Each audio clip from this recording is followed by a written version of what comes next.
أعوذ بالله من الشيطان الرجيم.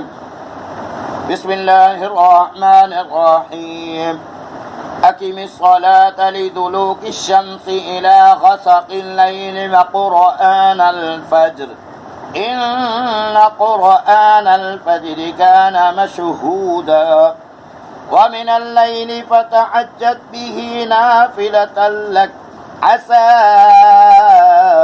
أن يبعثك ربك مقاما محمودا وقل رب أدخلني مدخل صدق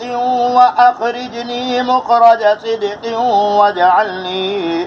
واجعلني من لدنك سلطانا نصيرا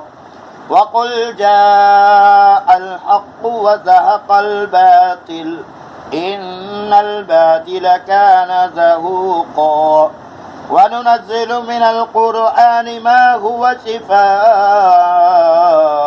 ورحمة للمؤمنين ولا يزيد الظالمين إلا خسارا وإذا أنعمنا على الإنسان